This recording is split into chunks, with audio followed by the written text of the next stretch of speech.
Hello दोस्तों, फिर स्वागत है आपका मेरा चैनल स्टडी विद राउत में। तो दोस्तों, आज का जो हमारा टॉपिक है वह है उत्तराखंड में होने वाली प्रमुख धार्मिक यात्राएं। जो हमारी सीरीज चली आ रही है, इसमें लगातार उत्तराखंड के बारे में हम चर्चाएं करते रहते हैं, डिस्कस करते रहते हैं। केवल पेपर की दृष्टि से हम ज़्यादा डीप जाते नहीं हैं, केवल पेपर में जो क्वेश्चन बनते हैं उन्हीं को हम यहाँ पर डिस्कस करते हैं। तो आज का जो टॉपिक है हमारा वह है उत्तराखंड में होने वाली प्रमुख धार्मिक यात्राएं। तो दोस्तों, उत्तराखंड में जो होने वाली प्रमुख धार्मिक यात्राएं हैं, तो हमारे देखिए उत्तराखंड में कैलाश मानसरोवर यात्रा, बिल्कुल धार्मिक यात्राओं की बात कर रहे हैं हम यहाँ पे। कैलाश मानसरोवर यात्रा, नंदा राज्यात यात्रा, हिल यात्रा, खतलिंग रुद्रा देवी यात्रा, पंवाली कांठा केदार यात्रा, सहस्त्र ताल महाराज यात्रा, वारुणी यात्रा आदि कई धार्मिक यात्राओं का आयोजन यहाँ पे उत्तराखंड में हमारे होता है। लेकिन उत्तराखंड में कई मंदिरों धार्मिक यात्रा होने के कारण उत्तराखंड को देवभूमि कहा जाता है। यानी कि असल में जो उत्तराखंड को देवभूमि कहा जाता है उसके पीछे रीजन ही यही है कि हमारे यहाँ पे कई मंदिर हैं, कई धार्मिक यात्राएं होती हैं, इसीलिए इसी वजह से हमको देवभूमि कहा जाता है, यानी हमारे उत्तराखंड को देवभूमि कहा जाता है। ठीक है, तो आज यहाँ पे इम्पोर्टेंट जो है उन्हीं के बारे में यहाँ पे बात करेंगे, जो धार्मिक यात्रा है। सबसे पहले है कैलाश मानसरोवर यात्रा। तो दोस्तों, सबसे पहले हमारा यहाँ पे कैलाश मानसरोवर यात्रा। ठीक है, तो दोस्तों यहाँ पे क्या होता है, जो ये हमारी कैलाश मानसरोवर यात्रा होती है ये जून के, ठीक है, यानी कि कब से शुरू होती है, शुरू एक क्वेश्चन तो ये बन जाता है दोस्तों हमारा कि कैलाश मानसरोवर यात्रा कब शुरू होती है। तो जून के प्रथम सप्ताह, ठीक है, ये जो शुरू होती है जून के प्रथम सप्ताह से सितंबर के अंतिम सप्ताह, ठीक है, सितंबर के अंतिम सप्ताह, ठीक है। यानी कि पहला क्वेश्चन हमारा ये बन जाता है कि कैलाश मानसरोवर यात्रा कब शुरू होती है। तो जून के प्रथम माह से सितंबर के अंतिम सप्ताह तक चलती है हमारी, ठीक है। और अब बात आती है इसके आयोजन की, ठीक है। जो इसका आयोजन करता है दोस्तों, जो इसका आयोजन करता है, इसका आयोजन करता है यानी कि IFM, ठीक है। IFM आपको पता ही है, इंडियन फॉरेन मिनिस्ट्री। इसका जो आयोजन करता है IFM, इंडियन फॉरेन मिनिस्ट्री, यानी कि भारतीय विदेश मंत्रालय। और कुमाऊं मंडल विकास निगम, ठीक है, कुमाऊं मंडल विकास निगम,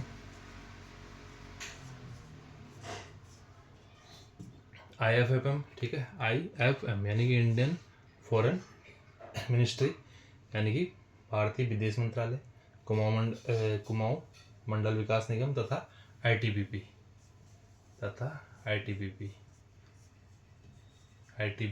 ठीक है, इंडियन तिब्बत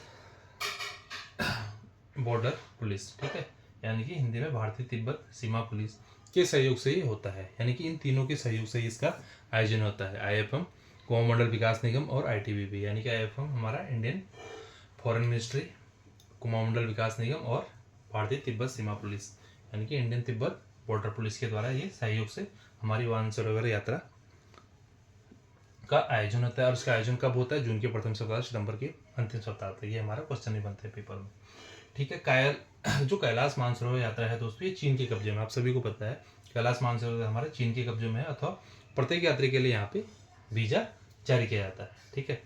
और जो हमारी कैलाश मानसरोवर यात्रा है ये हमारी दिल्ली से शुरू होती है दोस्तों। ये कहाँ से शुरू होती है हमारी, जो हमारी कैलाश मानसरोवर यात्रा है ये हमारी दिल्ली से शुरू होती है। दिल्ली से ये प्रारंभ होकर हमारी फिर मुरादाबाद, रामपुर, हल्द्वानी, काठगोदाम, भवाली होते हुए हमारे अल्मोड़ा पहुंचती है, ठीक है। ये हमारी दिल्ली से पहुंचती है, इन जगहों से होते हुए हमारी अल्मोड़ा पहुंचती है।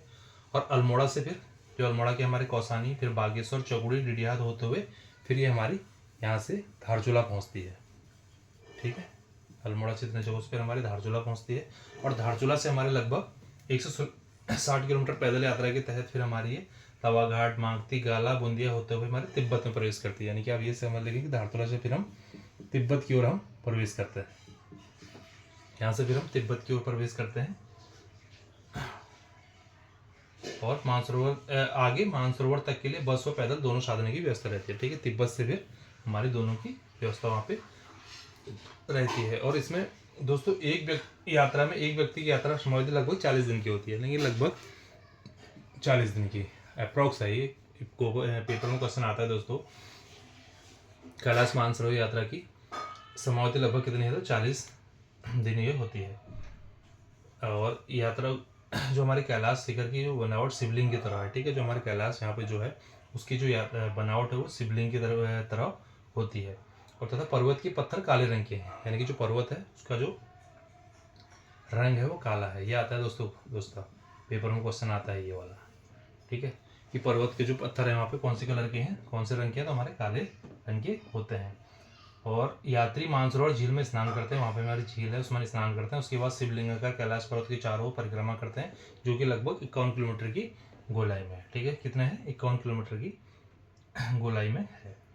और कैलाश से मानसरोवर झील की दूरी 32 किलोमीटर है, यानी कैलाश से हमारे मानसरोवर की जो यात्रा है वो भी कैलाश से मानसरोवर वो 32 किलोमीटर है, ठीक है, वो हमारा 32 किलोमीटर की दूरी पर है।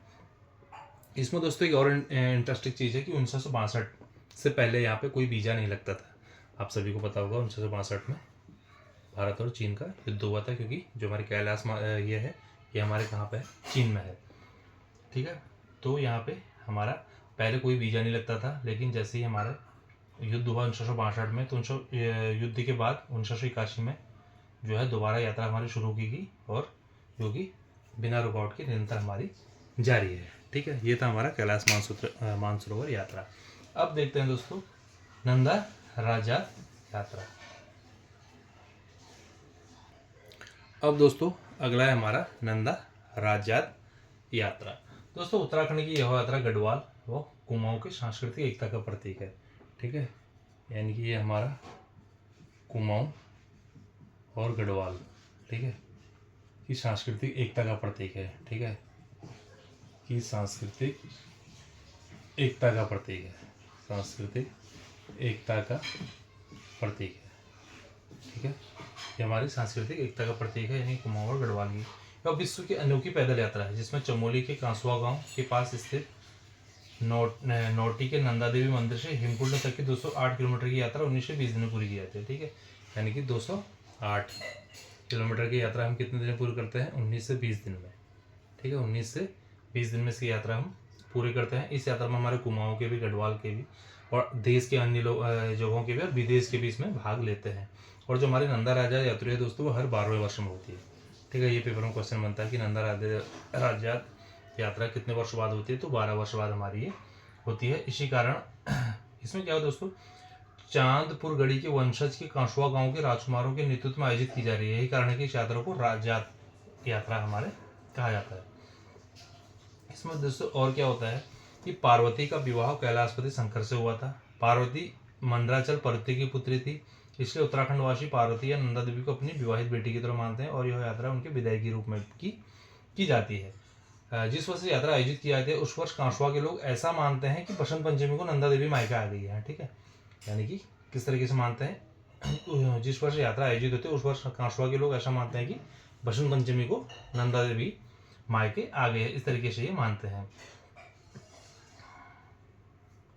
और इसमें क्या होता क्या है दोस्तों, जैसे कि राज्य यात्रा प्रत्येक 12 वर्ष में होती है, मैंने पहले बताया, लेकिन प्राकृतिक विपदा से हुए जनमाल के नुकसान के बीच ऐतिहासिक नंदा राजा यात्रा 14 वर्ष बाद उत्तराखंड 18 अगस्त 2014 में शुरू हुई थी, जो सितंबर 2014 को समाप्त हुई थी, यानी कि जो हमारी जो लास्ट यात्रा हुई थी 2014 में हुई थी, ठीक है, हमारी 2010-11 के आसपास सभी को पता है जो हमारी प्राकृतिक विपदा आई थी उससे थोड़ा सा जनमान के नुकसान हुआ था हमारी, इसलिए हमारी नंदा यात्रा 14 वर्षों बाद, यानी कि 12 वर्षों की जगह हमारी 14 वर्षों बाद हुई थी, और जो कि उत्तराखंड 18 अगस्त 2014 में शुरू थी, जो 6 सितंबर को हमारी समाप्त हुई थी, ठीक है, यानी कि लास्ट यात्रा हमारी कब हुई थी? तो 2014 में हुई थी, ठीक है, 2014।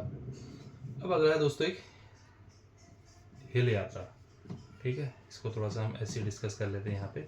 हिल यात्रा क्या है दोस्तों? पिथौरागढ़ की सोरो घाटी का हिल यात्रा उत्सव मुख्यतः कृषि तथा पशुपालन का उत्सव है, जो कि नेपाल की देन माना जाता है, ठीक है, हिल यात्रा हमारी कृषि तथा पशुपालन,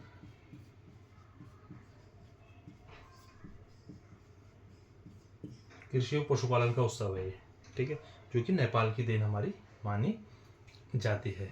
और अगला है दोस्तों एक खतलिंग रुद्रा देवी यात्रा, खतलिंग रुद्रा देवी यात्रा। इसमें क्या होता है दोस्तों, उत्तराखंड की 5वां धाम यात्रा के नाम से प्रचलित है। 4 धाम तो हमारे पास हैं, 5वां धाम के नाम से भी प्रचलित है। यह यात्रा टिहरी जनपद के सीमांतर उच्च हिमालय क्षेत्र में हर वर्ष सितंबर में होती है। ठीक है, यानी कि हर वर्ष कब होती है, हमारे सितंबर में होती है। आधा पेपर में क्वेश्चन दोस्तों, खतलिंग रुद्रा यात्रा कब होती है, तो हर वर्ष हमारे सितंबर में होती है। ठीक है, एक दोस्तों और देख लेते हैं यहाँ पे, वारुणी यात्रा। वारुणी यात्रा, इसमें क्या होता है दोस्तों, उत्तरकाशी में ये होती है हमारे उत्तरकाशी के एक दिवसीय पंचकोशी यात्रा का पौराणिक विधान है। यह चैत्र मास की शुक्ल पक्ष की 11वीं तिथि को इसका प्रारंभ होता है। ठीक है, और यह यात्रा 20 किलोमीटर पैदल की है। ठीक है, ये हमारी 20 किलोमीटर पैदल की है। क्वेश्चन आ जाता है दोस्तों पेपर में कभी एक बार, वाराणसी यात्रा की दूरी कितनी है, तो ये हमारी 20 किलोमीटर है।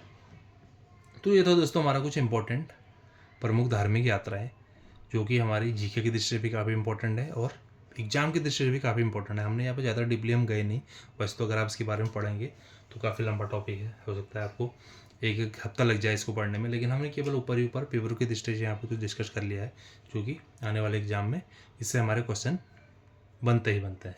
तो मैं थोड़ा दोस्तों आपको टॉपिक अच्छा लगा होगा। मिलता हूँ अगली वीडियो में कुछ और चीज़ों के साथ, तब तक के लिए बाय बाय।